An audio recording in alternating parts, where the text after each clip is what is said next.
next thing we want to discuss in the problems of philosophy is what's called a priori knowledge, and Russell has a chapter on that. And a priori is just Latin, which means to know something without prior experience, from nothing prior. So one of the problems of philosophy is how can we know things of which we've not had an experience? You know, and empiricists are those that believe that we can only believe what our sense perception tells us, what we've had interaction and experience with. And of course, you know, the statement that we only know things through our sense perception is not something that is sensed or perceived through sense perception, so that's obviously self-refuting.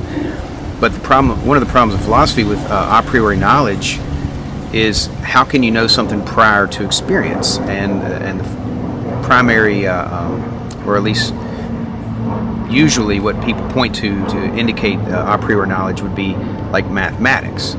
A lot of the times philosophers point to that as an indication of how we can know something without prior experience by just thinking about it. It's true by definition, but it applies to the physical world. This is a problem, you know, with philosophers. I know we don't think of it as a problem because we experience it every day, you know.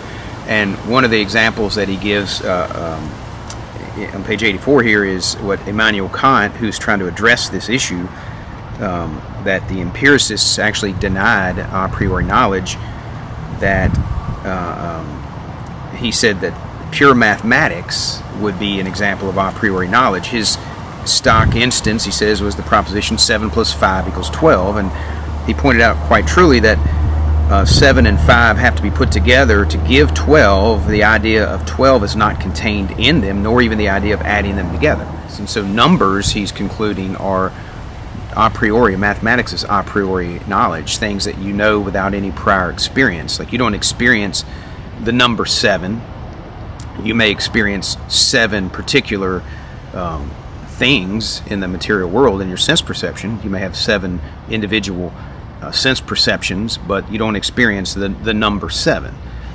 The number 7 would be an abstraction, you know. And so the problem that he points out is, he says that Kant was led to the conclusion that all pure mathematics is a priori, and then he says that the problem that Kant put at the beginning of his philosophy was, how is pure mathematics possible?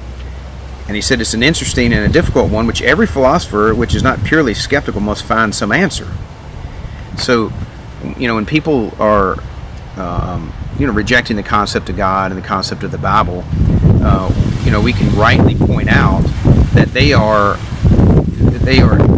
utilizing you know, mathematics. They believe that science, or, you know, biology or doctors, or, you know, whatever, mathematics is found everywhere, you know, in engineering, and, you know, it's applying mathematical equations to the physical world and having dominion over it, which makes sense in a Christian worldview.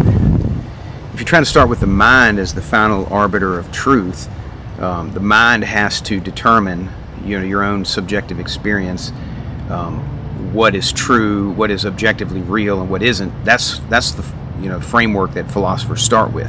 Well, as Christians, we can't start there. We have to start with the objective mind of God, not the objective mind of man.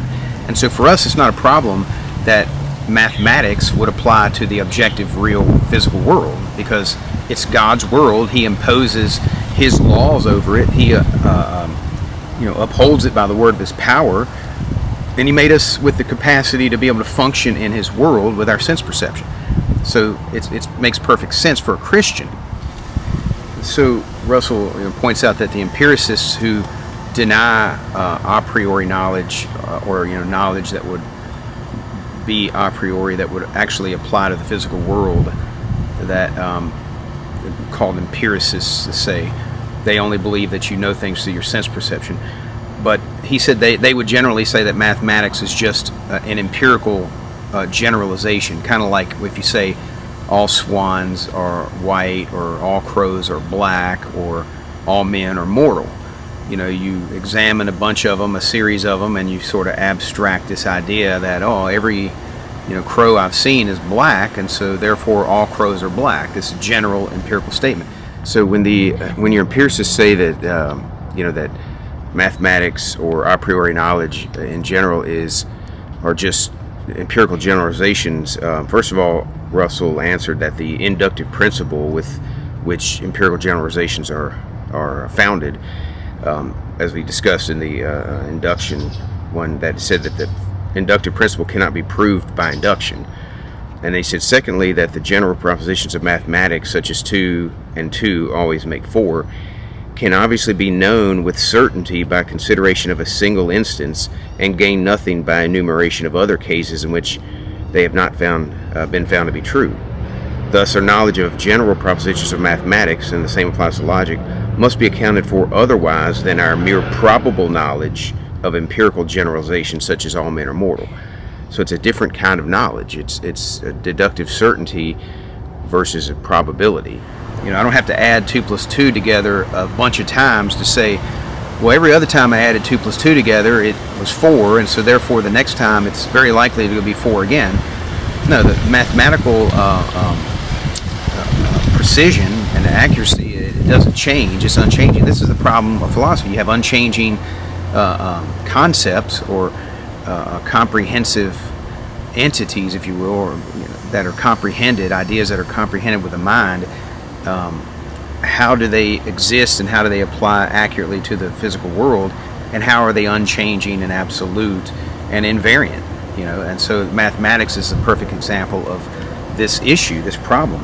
And so he points out that I don't have to know how many inhabitants of London or any particular inhabitants of London in 100 years from now, but I know that any other two of them will make 4 of them. And that'll be accurate. Or we could look at sending a rover to Mars, to have measurements and predict that ahead of time, to be able to make those predictions accurately using mathematics indicates that it applies to the universe. Well, how are universal absolute laws? How do they exist? That's a problem of philosophy. And so he addresses Kant's attempt to explain it, and Kant's comes up with a transcendental argument saying that they're necessary. These categories are necessary to understand the physical world. One of them would be mathematics. Another one would be spatial categories like location and whatnot. And he says that Kant says, well, these are things that are in our mind that we are interpreting the physical world with. But Russell points out that it never seems to appear to have crossed the mind of Kant that that your nature might change so as to make 2 plus 2 to equal 5. Or maybe he said in another place that it might change to where your nose would be above your eyes. If it were within us projecting this onto the material world. But no, space and location and measurements like this have an objective reality independent of us. And for Christians, it's because God made these things, and He is a personal God with a will and a mind, and so it makes perfect sense to have these categories. Where in an atheistic philosophy that's trying to work its way towards God, you'll never find God, because you start with your own mind, which is inherently flawed and limited.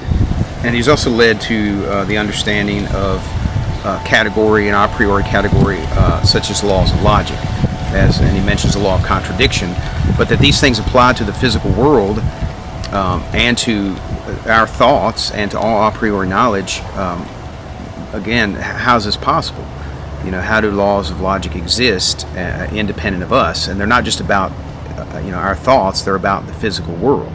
And this leads him to the idea of universals that we'll try to discuss in the next video.